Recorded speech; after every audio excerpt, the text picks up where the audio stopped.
Hey guys, welcome to Boxing Squared for boxing news and views from around the internet.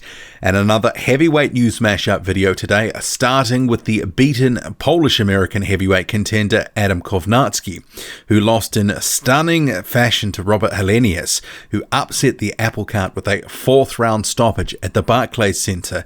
Not many people saw that coming, and obviously it's seen as a cherry pick gone wrong. So Robert Helenius winning that WBA title eliminator. So that does not mean that he is necessarily, this is Helenius, the mandatory challenger at the moment. That status has not been designated. He could be ordered into a final eliminator. We shall see what happens. And obviously with other titles within the WBA, the regular title, the interim title, the gold title, maybe he will end up fighting for one of those belts. But we'll see. But in terms of Kownacki, so a few things falling out of the loss.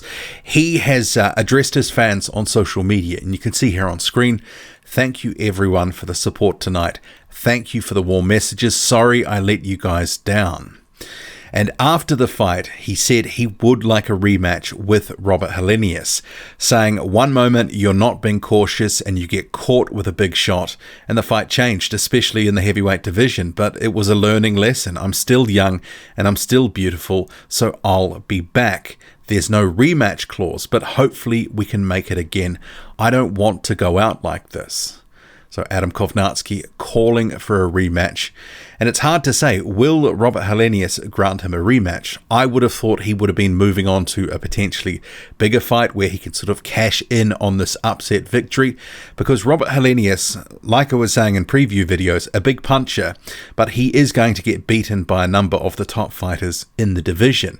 So Adam Kownacki, he was widely favoured to beat Helenius, but obviously taken out the big punches, the weight of those punches from Helenius too much in the end, that fight ending in the fourth round.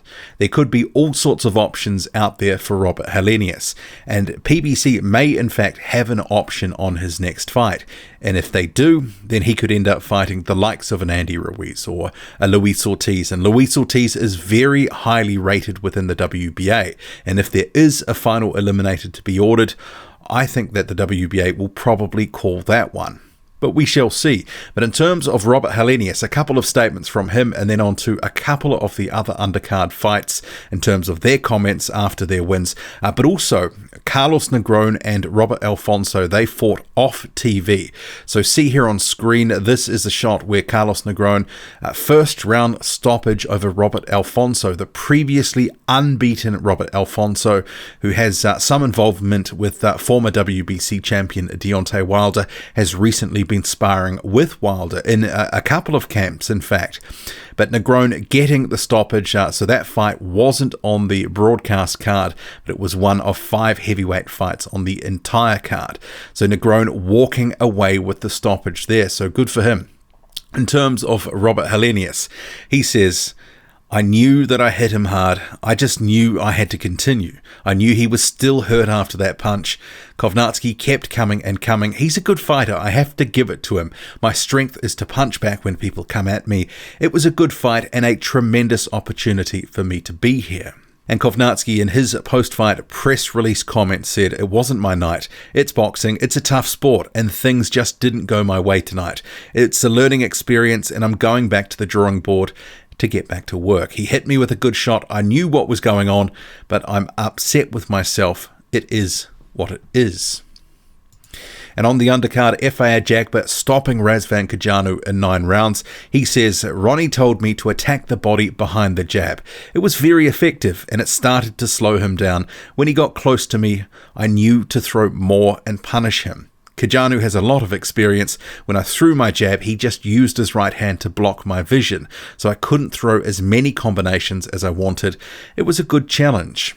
And on the undercard as well, you had Frank Sanchez Faure completely outclassing Joey Dawejko, who had no answer for Sanchez Faure's movement. He was boxing from the outside. Something like 90% of the fight was fought from the outside. So Frank Sanchez says, I didn't want to fight Dawejko's fight, and he realized, and it frustrated him. He might have thought he's faced guys like me, but there's no other heavyweight like me. And Dawejko, he said, I knew he was going to fight on the outside, and he stayed on the outside. And another heavyweight who's trying to capitalize on Adam Kownacki's demise, losing that O, is unbeaten American Jermaine Franklin. So see here on screen a social media post. In the picture it says, I'm the only undefeated American heavyweight rank in the top 50 in the world. And it says Jermaine Franklin Jr., 20-0, 13 KOs. And in the text on the right-hand side of the screen, like and share, I'm the next heavyweight champion for the USA. Numbers don't lie, according to boxrec.com. If you can't believe me, then come change my mind. So Jermaine Franklin's statement. So yeah, it's interesting that he's trying to, I guess you would say, clout chase like this. If he was in the top 10 or top 15, you can make a better argument. But when you start throwing out, hey, I'm top 50, I'm the next heavyweight champion from the United States, the argument, it starts to look a little bit tenuous from his position. Remembering Hughie Fury over this past weekend knocked out Pavel Saure in 3 rounds. Jermaine Franklin fought him in his last fight. He went the distance with Saure. So Jermaine Franklin, when he steps up to a level beyond top 50 where he's been fighting, you know, it will be interesting to see how he fares.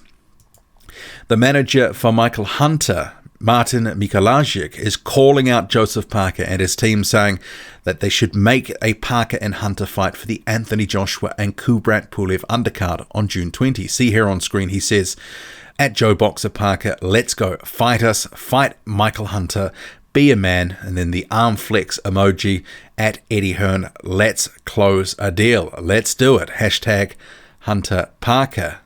And I guess if there was to be an A-side in that fight, would it be Michael Hunter? Yeah, I think Joseph Parker, and it's even on the left of the poster here, he probably would end up being the A-side if they did fight, just on the fact he's a former champion and probably does have more notable wins overall than Michael Hunter thus far in Hunter's run at heavyweight. I like that fight, and if they can get it made, all the better. And Joseph Parker's trainer, Kevin Barry, after Parker sustained a tiny cut in that fight against Shondell Winters, said, look, it was only a couple of stitches, it barely needed anything, we're good to go in the next couple of months. So June 20, realistically, it could happen if there is a will to make this fight. But obviously some talk that Joseph Parker may in fact face Junior Faure, a fellow New Zealander in New Zealand. So we'll see where things go with that. Journeyman Kamil Sokolowski has beaten another undefeated prospect, defeating Alice Machin. And you can see here on screen, this is a post from his trainer, Gavin Lane. He says, winner, winner, chicken dinner.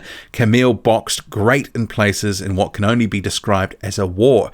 He's back, people, so he needed this. I'm over the moon for him. He boxed the brave Alice Machin in his home city. Life in the roads is tough, but time and time again, he does it, and good luck to Kamil Sokolowski. He gives it his all, and sometimes for a gatekeeper like him, when people face him, the gate is closed.